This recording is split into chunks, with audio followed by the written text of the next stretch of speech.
जोङो गोबां समनिफ्रायनो साननानै दङमोनब्लाबो बेबायदि हान्थिथ'नो हायाखैमोन। जोंनि खौसेथि बर' सुबुं आफादनि मिरुनि जिथु टीम बेबायदि फैथ'नो हायाखैमोन।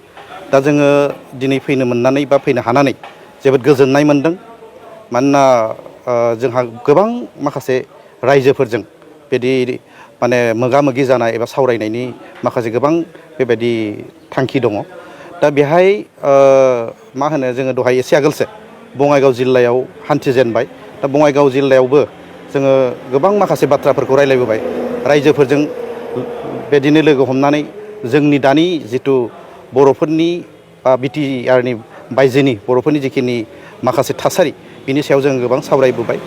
जायखिजाया नैबे दानि जिथु हान्थिनाय बे हान्थिनायनि गुबै थांखियानो बेनो जे जोङो बिटिसिनि बायजोनि जेखिनि बर' बे जयै थानांगोन आरो जोङो इउनाइटेडलि जयै थालांनानै गोबां माखासे बायदि खामानि मावबावनांगौ दङ जोंहा जिहेथु।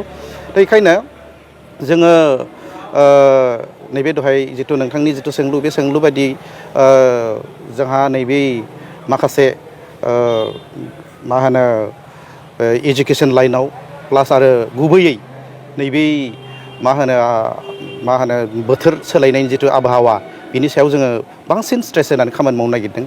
दा खामानि मावनायनि आगोल जोंनो माने मा होनो रायजोफोरखौ नांगोन। रायजोफोरजों ज' जाजाय थानानै जोङो रायजोफोरनो माखासे बाथ्राखौ बुंनांगोन। जों एजुकेसन लाइनाव जिहेथु गोबां खामानि मावनो गोनां दङ। जुदिअ जोङो माखासे हाबाफारियाव एसे एनै आवगायबोदोंब्लाबो जोंहा मावबावनांगौ जिहेतु थांखि दङ आरो गोबां बिदिनो मावबावलांनांगौ माखासे हाबाफारि दंबावो।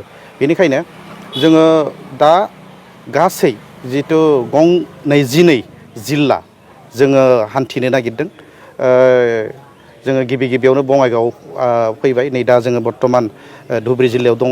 बे धुबुरी जिल्लानि उननिफ्राय जोङो ओरै हान्थिलांनानै गासै सदियानिफ्राय लानानै गासै बेसेबां जोंनि जिल्ला दङ बे जिल्लायाव जोङो हान्थिनानै मोनफा मोनफा माखासे रायजोफोरजों लोगो हमनानै बिथांमोननि जिखिनि माखासे थासारि बेखौ जोङो एसे खबर लानायजों लोगोसे जोङो जोंनि उननि जिखिनि मावथांखिफोर बे मावथांखिखौ बोरै मावलांनो हायो बेखौ जोङो नाजालांबाय थानो नागिरदों।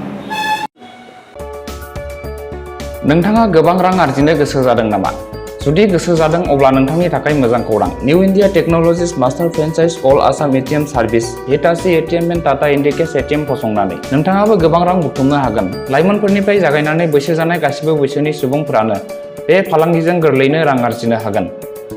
नोंथांनि गामियावबो बे एटिएम मेसिनखौ फसंनानै नोंथाङाबो मुलाम्फा मोननो हागोन।